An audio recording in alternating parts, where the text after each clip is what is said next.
Assalamualaikum warahmatullahi wabarakatuh doğalar. Allah'ım hemimize kömek etsin. Hemişe yanımızda olsun, qoldap dursun. Elbette bugünkü ise görünmeyecek temam yaşlıktan yamanlık hakkında da gidiyor. Yamanlık adamlara Allah Teala cehennem tayinlap koyundur. Onunla kavra dağın badır. Cehennem tayinlap koyundur. Cehennem Allah Teala'ya inanmany, şoňa garşy çykan, özüne uwerni, özüne inanan adamlar üçin taýinlap goýulan ýaşadaý. Günahlardan ýanamasaň, şu dünýäden barlyn hemme gul ölümi dadýar da, senem ölümi dadýan Allahyň huzuruna barýan. Şonda özüňe inamyň alyp çykmaýan. Ýene şu wagtdan Allah'a inansaň, Allah bolan inamyň ahiretini alyp çykýar. Ayatlarymyzy inkar edip, ayatlarymyzy inkar edenler ýakynda gorkunç bir ataşyň içine atarsyz. Oduň içine atarsyz. Olaryň derilerini almaşdyrarsyz. Sebäbi azaby hiç üznüksiz datmagy dowam etsinler. Şüphesiz Allah'ın kudreti hemişe üstüngelendir. Her buyruğu ve iş hikmetli ve güçlü olanlar. Nisa suresi 56. ayet.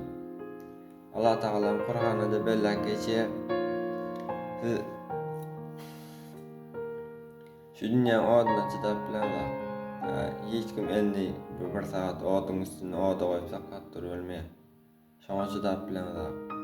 Aňarda mundan müňesi has hem kızgın olan otdadır. Hiç kim bu zatlar biderker aydınaklar şular hakiki olan şu. Bizden ki eden adamdan, yamanlık eden adamdan doğuda geçişi, eden adamdan cennete geçişi haklar. Allah Teala'm aydan üçün şu zatlar bolandır.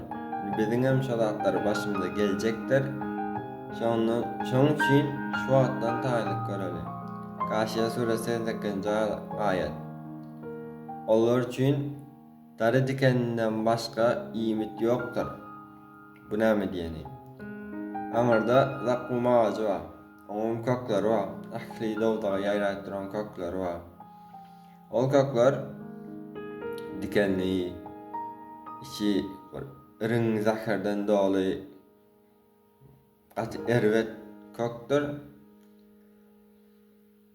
Allah Teala'm dowlukda şeýle bir aşyk berýär. Edil bu dünýäden münessebeter aşyk berýär. Adamlar ýanky agazyň nähili erwet zaherlidigine garamazdan aşygyna çydap bilmän şon iýeler. Ol damakda näle geçýär? Duha suresi 44-43. ayetler. Şüphesiz zakkum ağacı günahkarların cehennemdeki naharlarıdır. Zakkum ağacı eren ot yağıldır. Adamların karnında edil kaynayan su, kaynayışı yağıl kaynar. Allah Teala'mın hikmeti, merhameti beyiktir. Elbette her bir tavba eden adamın günahını bağışlayanlar. Yani edil cehennemden korkup Allah'ın huzuruna varmalı değil. Allah'ın huzuruna Allah inanıp onun için o amallar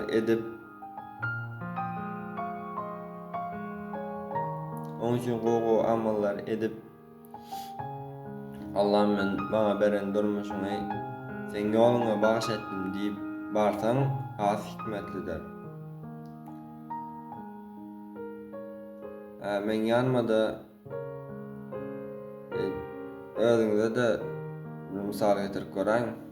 Bir senden gorkup gelse sen şonu goýbermeň ýöne şo seni silap sağ ol, maňa göreç berdiň, maňa nur berdiň, maňa 70 ýyl ömür berdiň.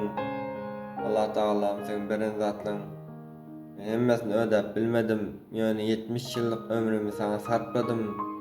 Sen beren nimetlerini ödemek için, sen maňa beren gulluk hakyny ödemek için, sen maňa bolan ynamyny ödemek için geldim diýsem,